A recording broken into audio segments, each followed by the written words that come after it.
എവിടെ മനുവിന്റെ കോടതി? എവിടെ ഓർഡർ സർ. എവിടെ പോലീസ്?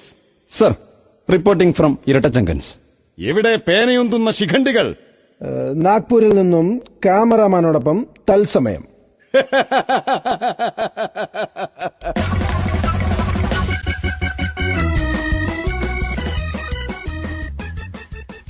അന്നെന്തിനാ ഉണ്ടായിനാള്?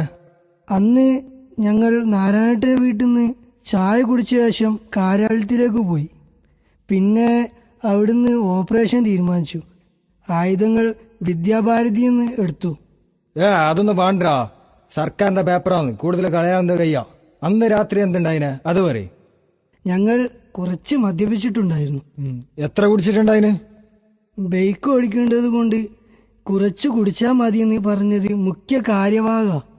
രാത്രി 12 മണിയല്ലേ, പോലീസ് ഒന്നും ഉണ്ടായിട്ടുണ്ടായില്ല. ഉണ്ടെങ്കിൽ തന്നെ സൈഡിൽ നിർത്തി ഉറക്കമായിരിക്കും.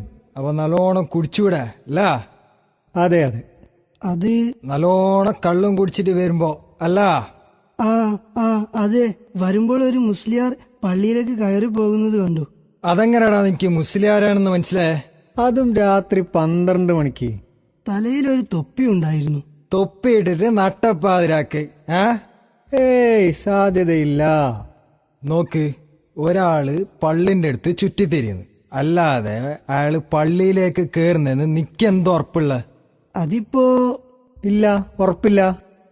ഒരാള് പള്ളിന്റെ അടുത്ത് ചുറ്റിത്തിരിയുന്ന കണ്ട്. ബാക്കി പറ. അപ്പോ സ്വാഭാവികമായും നമ്മുടെ നാടല്ലേ, നമ്മുടെ നാട്ടിലെ പള്ളിയല്ലേ. ആരാടാ ഇവനിങ്ങനെ ചുറ്റിക്കറങ്ങാനെന്ന് ആർക്കായാലും തോന്നും. അതിപ്പോ നമുക്കും തോന്നൂലേ? പിന്നെന്ത്, അങ്ങനെ നിക്കും തോന്നി. പിന്നെ ഞങ്ങൾ 3 പേർ. 3 2 പേർ മാത്രം, അങ്ങനെ പറഞ്ഞാ മതി. പിന്നെന്ത്, 1-2 പേരുടെ വാക്കായി ഒന്നും തള്ളായി. മുസ്ലിയാര് കത്തിവരി. അതിന് മുസ്ലിയാരുടെ കയ്യിൽ ഒന്നും ഉണ്ടായിരുന്നില്ല. മുസ്ലിയാരല്ലറാ, ഒരാള്. അങ്ങനല്ല നീ നേരത്തെ ചെല്ലിന. അപ്പൊ പിന്നെ അയാളെ കയ്യിൽ എന്തും ഉണ്ടാവും, എന്തും ഉണ്ടാക്കാം. അപ്പോ കത്തി.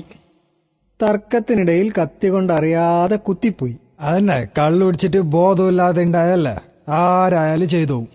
കുത്തുകൊണ്ടയാൾ പള്ളിക്കകത്തെ കോടിക്കയറി അല്ലേ? അതെ. ചോര കണ്ട് തളർന്നിട്ട് നിങ്ങൾ എങ്ങനെയോ ബൈക്ക് എടുത്തിട്ട് അടുത്ത് ബതുക്കി. അപ്പോ ഞങ്ങൾ പള്ളിയിൽ കയറി. കള്ളുടിച്ചിട്ട് ആരെങ്കിലും പള്ളിക്ക് കേറോടാ? കയറാൻ പറ്റോടാ? കേറിയിട്ടാ നിങ്ങ ബൈക്ക് എടുത്തോണ്ട് പോയി അല്ല? സർ, ഇങ്ങനെ ചെല്ലിങ്ക് പോരെ? ആർക്കെങ്കിലും സംശയം തോന്നോ? ഒരു സംശയവുമില്ല. എല്ലാവരും വിശ്വസിക്കും, ഇല്ലേൽ വിശ്വസിപ്പിക്കും. ലവ് ജിഹാദ് വിശ്വസിച്ചില്ലേ, പിന്നാണോ ഈ ചെറിയ തിരക്കഥ?